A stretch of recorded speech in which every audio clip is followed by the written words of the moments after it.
Stanley clutched the bucket tightly to his chest and entered the door on his left. This was not the correct way to the meeting room, but Stanley had felt the bucket calling to him.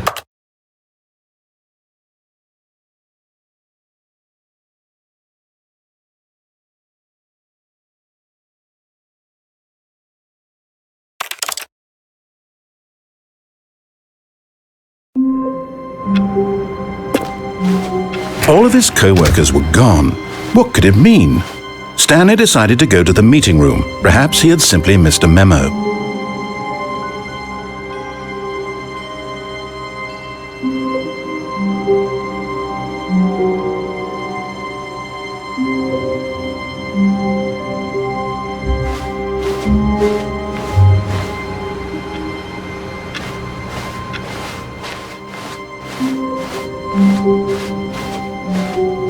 When Stanley came to a set of 2 open doors, he entered the door on his left. This was not the correct way to the meeting room, and Stanley knew it perfectly well. Perhaps he wanted to stop by the employee lounge first, just to admire it. Standing now in this incredible room, Stanley for the first time understood true happiness. Then the feeling went away, and he felt sad again. Then it came back, and lingered for a minute or two. Now it's only half there, just a kind of, tingle. But eager to get back to business, Stanley took the first open door on his left. Stanley was so bad at following directions, it's incredible he wasn't fired years ago. Look, Stanley, I think perhaps we've gotten off on the wrong foot here. I'm not your enemy, really, I'm not. I realize that investing your trust in someone else can be difficult, but the fact is that the story has been about nothing but you all this time. There's someone you've been neglecting, Stanley. Someone you've forgotten about. Please, stop trying to make every decision by yourself. Now, I'm not asking for me, I'm asking for her. This is it, Stanley. Your chance to redeem yourself, to put your work aside, to let her back into your life. She's been waiting. That's her, Stanley. You need to be the one to do this, to reach out to her. If you can truly place your faith in another, then pick up the phone.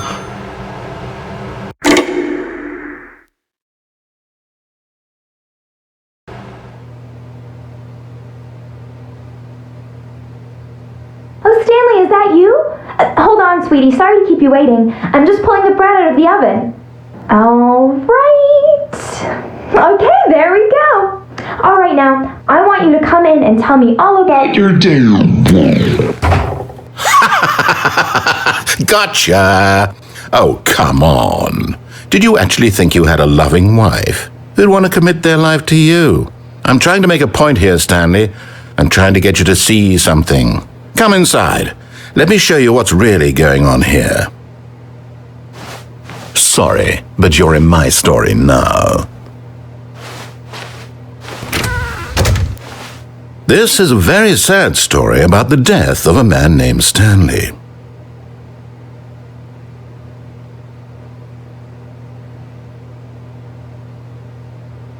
Stanley is quite a boring fellow. He has a job that demands nothing of him, and every button that he pushes is a reminder of the inconsequential nature of his existence.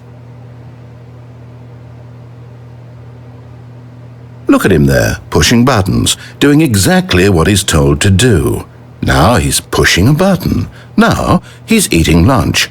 Now he's going home. Now he's coming back to work. One might even feel sorry for him, except that he's chosen this life. But in his mind, he can go on fantastic adventures. From behind his desk, Stanley dreamed of wild expeditions into the unknown, fantastic discoveries of new lands. It was wonderful, and each day that he returned to work was a reminder that none of it would ever happen to him. And so he began to fantasize about his own job.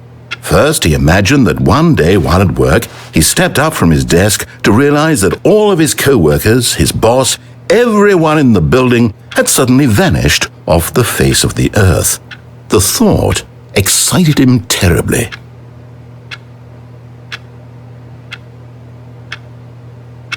So he went further.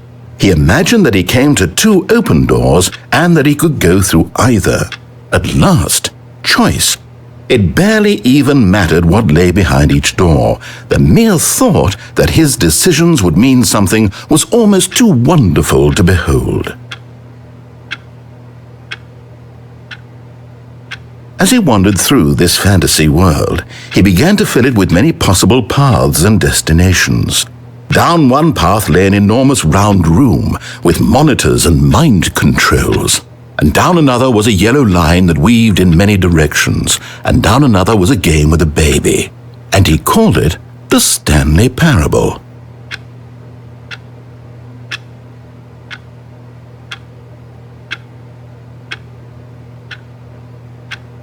It was such a wonderful fantasy, and so in his head he relived it again, and then again, and again, over and over, wishing beyond hope that it would never end, that he might always feel this free.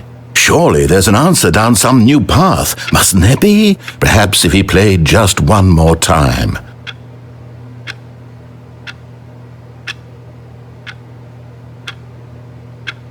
But there is no answer. How could there possibly be? In reality, all he's doing is pushing the same buttons he always has. Nothing has changed. The longer he spends here, the more invested he gets, the more he forgets which life is the real one.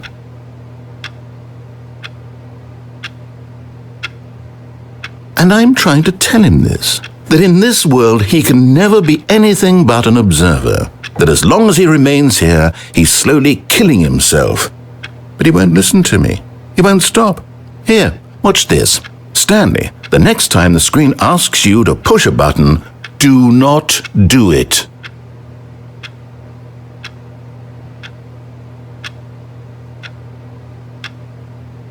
You see? Can he just not hear me? How can I tell him in a way that he'll understand that every second he remains here, he's electing to kill himself? How can I get him to see what I see? How can I make him look at himself?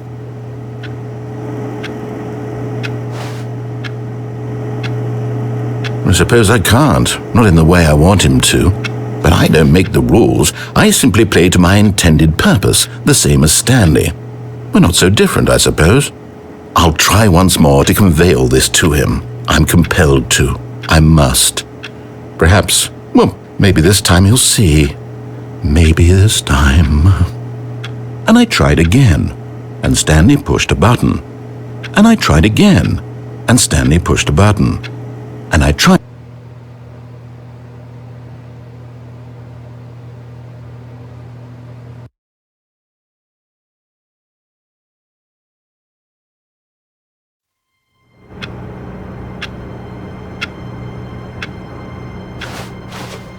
All of his co-workers were gone.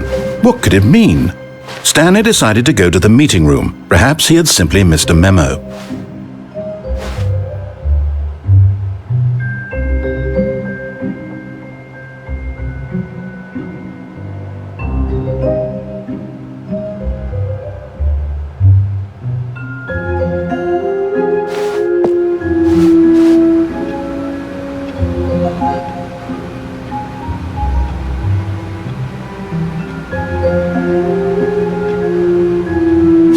Bucket time.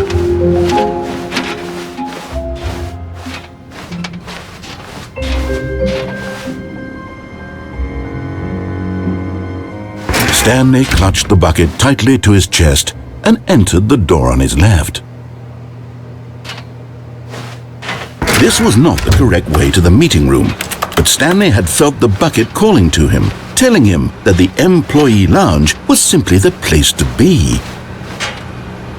And here it was. Had the bucket turned out to be correct? Was this better than the meeting room? Yes, Stanley thought to himself. Yes, perhaps it truly was. How insightful the bucket turned out to be. No, Never mind. The bucket was wrong. Stanley took the door on his left to go back to the meeting room.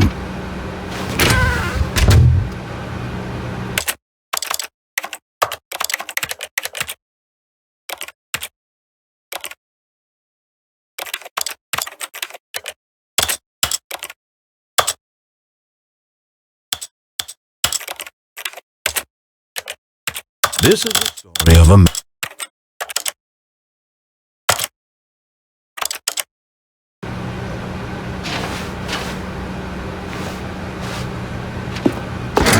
No, Said the bucket. don't go to the meeting room. Go somewhere else. The cargo lift, yes. Go there. Go to the cargo lift. Good, Said the bucket. now ride the lift all the way to the top. There's something up there I need you to do. Stanley did not question why or how this bucket was speaking to him. It should have alarmed him, of course, because buckets can't talk. But Stanley chose not to think about this obvious fact. He was firmly convinced that the bucket had spoken to him, and he unthinkingly did whatever the bucket asked.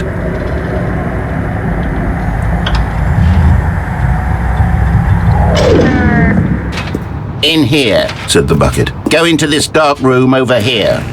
Stanley once again obeyed blindly.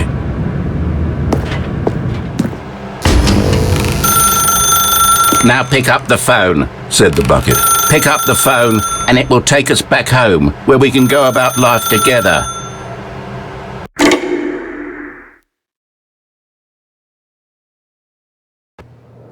This is the sad story of a man named Stanley and his bucket. Once upon a time, I gave Stanley a bucket because I thought he was lonely and could use a friend. And then, very distressingly, he began to believe the bucket could speak to him.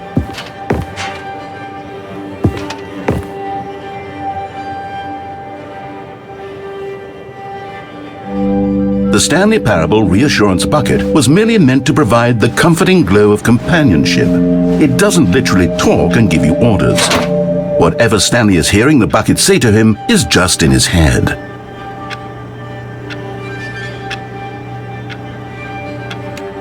Lately, I've been concerned about him. Wouldn't you be concerned as well? To see him delusional like this, obsessing over an inanimate metal object? I want to say something to him, but I don't know how I can convince him. I don't know if he'll listen to me.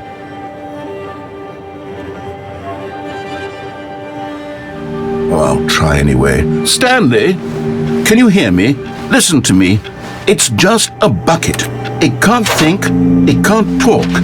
All it will ever truly do for you is effectively transfer a liquid from one location to a different location. That's it. It doesn't do anything else.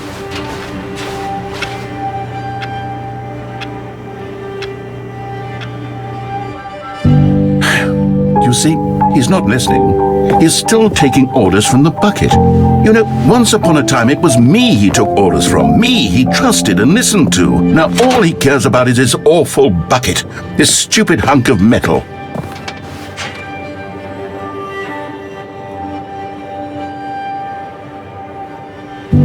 It's sad, but I suppose he doesn't need me anymore.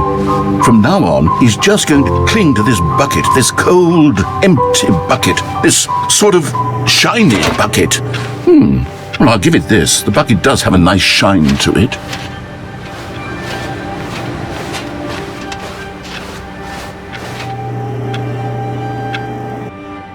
Yes, I suppose on closer inspection that it doesn't quite look like your average hardware store bucket. It's just a little more, what am I trying to say? Sturdier, more capable of transporting liquid. Like it would be better at moving an amount of water from one room to another.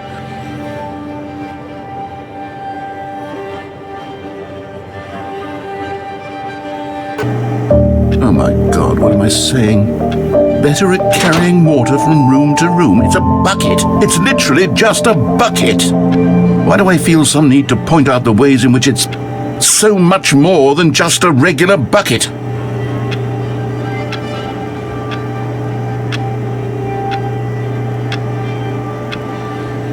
Oh no, I'm having feelings for the bucket.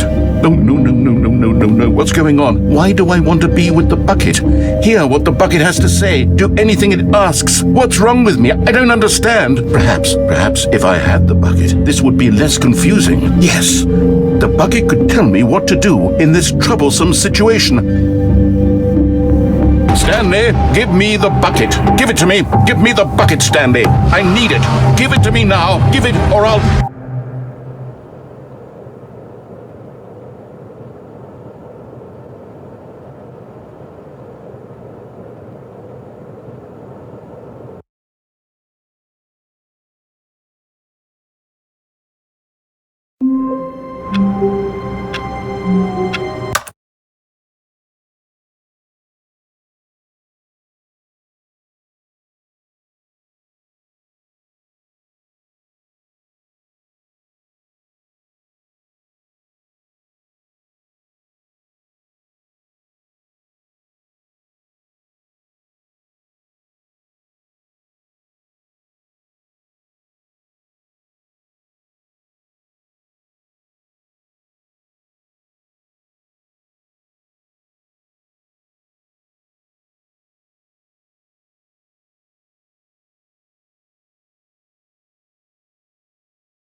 How long was I sitting there? Stanley wondered to himself. Minutes?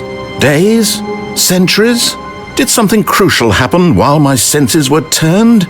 He made a note to be more careful with time from now on.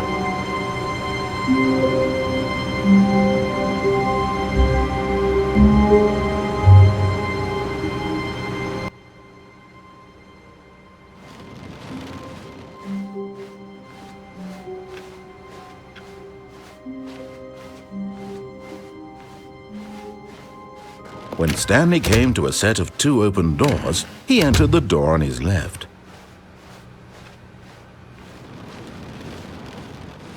Yet there was not a single person here either.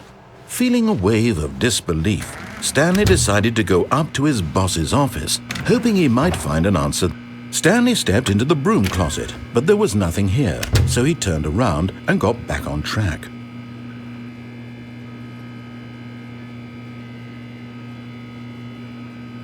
There was nothing here.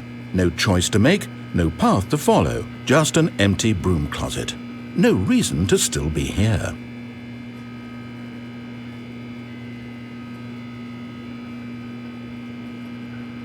It was baffling that Stanley was still just sitting in the broom closet. He wasn't even doing anything. At least if there was something to interact with, he'd be justified in some way. As it is, he's literally just standing there doing sweet FA.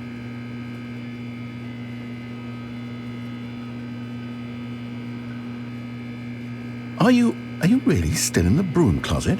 Standing around doing nothing? Why? Please offer me some explanation here. I'm genuinely confused.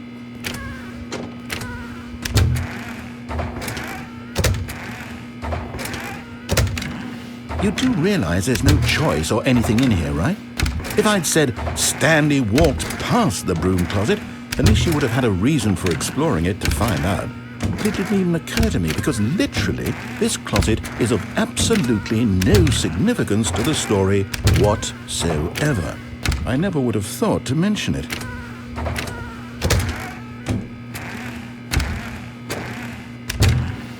Maybe to you this is somehow its own branching path. Maybe when you go talk about this with your friends you'll say, "Oh, did you get the broom closet ending? The broom closet ending was my favorite." I hope your friends find this concerning.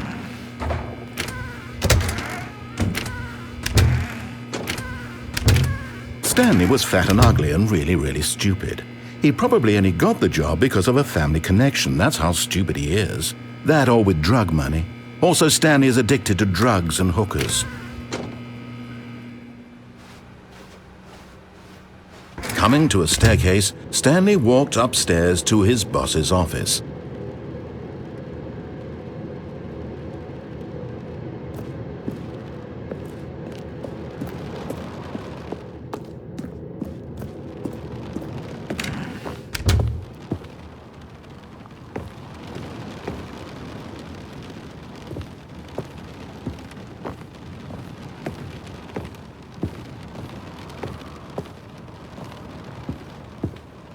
Stepping into...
I can't wait to tell this story to my co-workers, Stanley thought. How amusing they'll find it.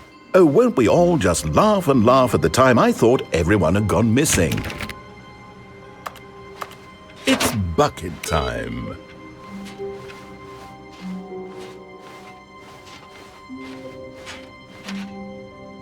Stanley clutched the bucket tightly to his chest and entered the door on his left.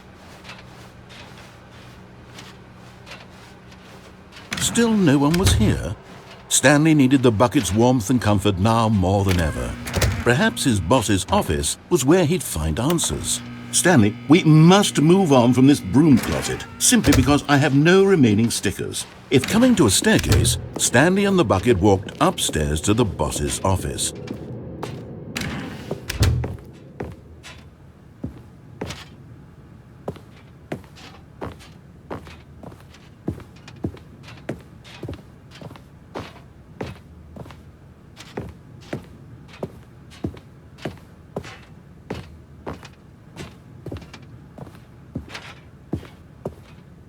Stepping in.